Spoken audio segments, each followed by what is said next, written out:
है वो भाषण, उस भाषण में आप देखिए कि दिल्ली की बातें बहुत हुई। राहुल गांधी इस बात से आश्वस्त हैं कि कर्नाटक हम जीत रहे हैं, उनकी बातों से, उनके भाषण से लगता है। लेकिन अब वहां से दिल्ली की राह, यानी दिल्ली का रास्ता कैसे आसान किया जाए, ये इस राह पे अब चल निकले हैं राहुल गांधी, ये माना जाए। और इसीलिए वो ये बात भी कह रहे हैं कि ये 20,000 करोड़ रुपए किसके हैं, मैं आज भी पूछता हूं। अदानी और मोदी जी के संबंध क्या है, ये भी मैं पूछ रहा हूं। और ये भी पूछ रहा हूं कि मेरे ऊपर आप ओबीसी के अपमान का लांछन लगा रहे हैं, लेकिन आप खुद बताइए कि आप ओबीसी के लिए कर क्या रहे हैं। ये सवाल सिर्फ कर्नाटक का तो है नहीं।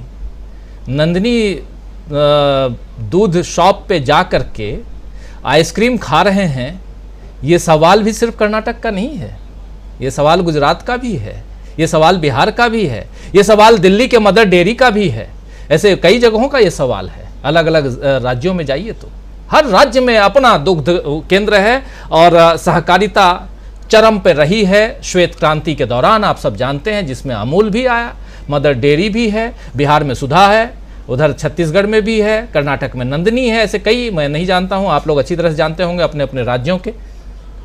तो क्या माना जाए अमलेंदु जी, आगाज है ये 2024 का? तौर पर राजीव जी 2024 का आगाज इसको माना जा सकता है। और राहुल गांधी जिन मुद्दों पे बात कर रहे हैं वो अकेले कर्नाटक के मुद्दे नहीं, खासतौर से जो जातिगत जनगणना की बात कर रहे हैं वो तो निश्चित तौर पर अकेला कर्नाटक का मुद्दा नहीं है, वो तो राष्ट्रीय स्तर का मुद्दा है। और इसके जरिए राहुल गांधी ने एक जो वैचारिकी वाली बात कही थी कि विचारधारा के आधार पर हमको विपक्षी दलों के साथ एकजुटता बनानी है, तो इसका मतलब उन्होंने अपना वैचारिक आधार भी एक तरीके से पेश कर दिया कि हमारा वैचारिक आधार क्या है और 2024 के लिए हमारे जो मुख्य मुद्दे होंगे उनमें एक मुद्दा हमारा जो है वो कौन सा महत्वपूर्ण मुद्दा होगा, ये उन्होंने वहां से स्पष्ट कर दिया। चूंकि जो अधिकांश दल जिनके साथ गठबंधन होना है 2024 के लिए, विपक्षी गठबंधन होना है, उनमें अधिकांश दल जो हैं वो जातिगत जनगणना की मांग करने वाले हैं, या कहिए कि ओबीसी पॉलिटिक्स करने वाले हैं जिनके साथ गठबंधन होना है। तो ये एक संकेत जो है राहुल गांधी ने वहां से दे दिया है कि ये क्या जो है आगे की रणनीति होगी।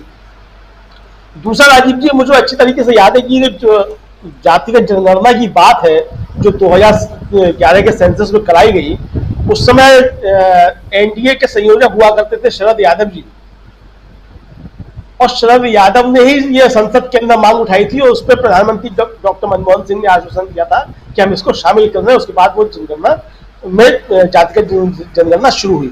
यानी कि भारतीय जनता पार्टी जो है सदन के अंदर जो एक एनडीए के होते हुए जिस मांग को रख रही थी, आज उससे पीछे क्यों हट रही है? इसका मतलब प्रधानमंत्री का ओबीसी का नारा जो है वो फर्जी है। और जो राहुल गांधी कह रहे हैं कि ओबीसी की जब बात करते हैं तो आइए असली बात कर ली जाए, तो असली बात प्रधानमंत्री करना नहीं चाहते हैं। और उसका कारण है कि जो आरएसएस है, जो सब कुछ नियंत्रित करता है, प्रधानमंत्री नरेंद्र मोदी को भी नियंत्रित करता है, उसकी जो वैचारिकी है वो सामाजिक न्याय के खिलाफ है। इसलिए जो भी चीजें हो रही हैं, तो ये मुझे लगता है वैचारिक आधार राहुल गांधी ने पेश किया है। निश्चित तौर पर 2024 में भारतीय जनता पार्टी के लिए बड़ी परेशानी पैदा करने वाला है।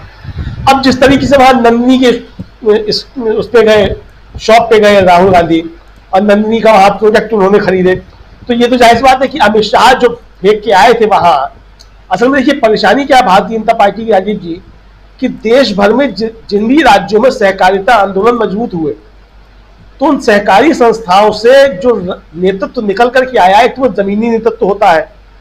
दूसरा, वो अधिकांश नेतृत्व जो है वो गैर भाजपाई है। अधिकांश उनमें समाजवादी विचारधारा के लोग निकल करके आए, जो सहकारिता की राजनीति निकल के आए। चाहे उत्तर प्रदेश को आप ले लीजिए, चाहे कर्नाटक को लीजिए, कर्नाटक में जो नेतृत्व निकल के आया है उसमें अधिकांशता कांग्रेस के जुड़े हुए लोग हैं। इस समय जो है उत्तर प्रदेश में अधिकांश लोग जो है वो जो सहकारी आंदोलन से आते हैं, वो निकल करके वो सब समाजवादी विचारधारा के लोग आते रहे। तो भारतीय जनता पार्टी को ये सहकारी आंदोलन जो है सामाजिक न्याय की तरीके से हमेशा उसकी आंखों में खटकता रहता है, और इसलिए उसने सहकारिता आंदोलन को पूरे देश भर के अंदर कमजोर करने की लगातार कोशिशें की।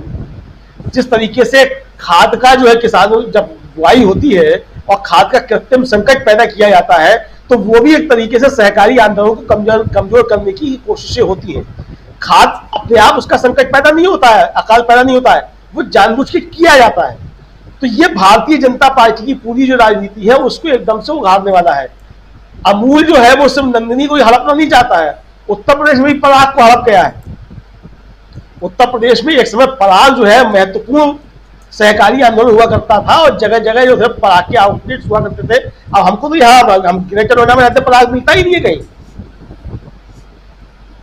तो यानी उत्तर प्रदेश में भी अमूल जो है वो हड़प गया एक तरीके से, और दिल्ली में भी मदरजेरी को हड़पने की कोशिश की जा रही है। अब ये सही है कि दूध के मामले में सहकारी आंदोलन की शुरुआत अमूल से हुई, वहां आनंद से हुई, ठीक है, लेकिन वो शुरुआत हुई, लेकिन इसका मतलब ये नहीं है कि आप जो है गुजरात की संस्था को जो है पूरे देश के अंदर जो हावी कर दें।